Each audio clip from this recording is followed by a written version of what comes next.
Hey, it is time to get into power rankings presented by Citi. This week, it is Big Ten power rankings. Joshua, we tried to do this last week with the SEC. It was very difficult because it's hard to figure out the pecking order with some of these teams, and some of them haven't played each other. This week with the Big Ten, if you're not watching, I'll just read them off. We've got Oregon at number 1, no surprise. They appear to be playing like the national championship contender. We thought that they could be very complete, very much taking care of business since beating Ohio State. Indiana at number 2. Now that's a little bit of a surprise. We got the Buckeyes checking in at number 3, Penn State at 4. And then Joshua, you and I went back and forth so many times on the number 5 spot because there's a lot of teams with a few losses in the Big Ten that feel like they could beat anybody on any given week, or they could also get blown out. It's hard to tell. So we put Minnesota in there for now, coming off a big win over Maryland, a very convincing win as well. So first of all, I think we're in agreement on Oregon about just they look good. They're a far cry from who they were the first 2 weeks of the season when they were kind of discombobulated, had O-line issues. Now, do we truly believe that Indiana is the second best team in the conference right now? I mean, I would make a really strong case for it. After what I watched from Ohio State last week, like I'm not stumping for them to be, over a team like Indiana that just does everything right. When you watch the tape, they do everything well. And with their backup quarterback, didn't miss a beat. Nope. Didn't give up a point in the first quarter. Won the game by double digits.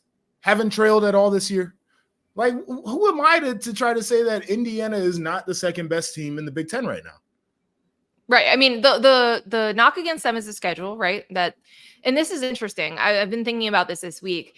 When the Big Ten, went away from divisions and they were setting up these schedules, they're trying to balance them. So, it's based on your historical trends, typical success, the rivalry games that you protect, et cetera.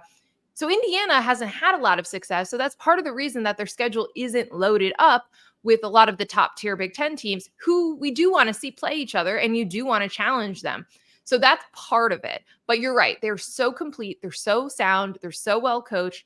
They don't need to have Curtis Rourke, although I'm sure they would love to have him back. We still don't know if he's going to be able to play against Michigan State, but this is a really good football team, and they just take care of business. And even though everyone's patting them on their back, they're still doing it.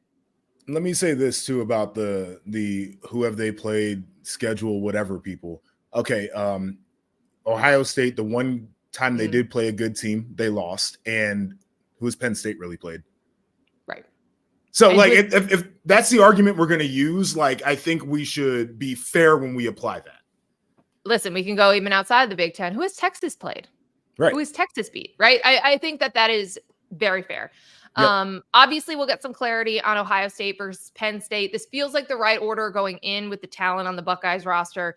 And the fact that, again, even though this game is in Happy Valley, I feel like Ohio State should take care of business. They typically do against Penn State. The interesting thing about the number 5 spot is we talked about Iowa. We talked about Illinois. We talked about Washington. We talked about Michigan. You got head-to-head results between some of those teams that we're trying to factor in.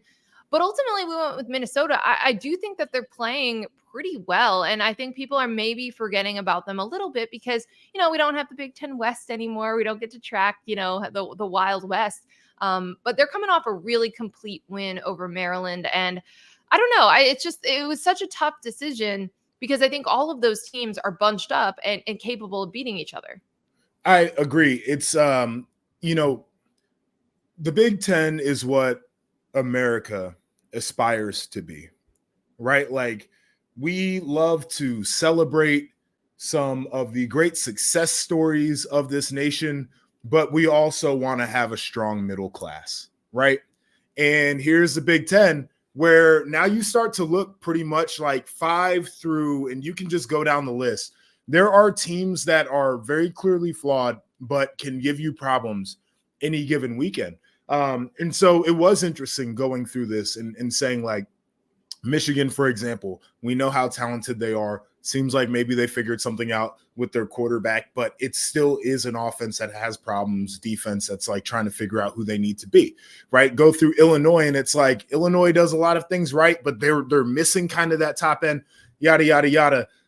Settling in on Minnesota, though, I think was the right move here. And to that point that you were talking about, they've played really good ball here of late. And you start to like go through and figure out the PJ Fleck traditional plan to win. They're doing it, right? Like they have protected the football really well. They are leading the conference in turnover margin. They've mixed in the pass game, but they still have a strong run game.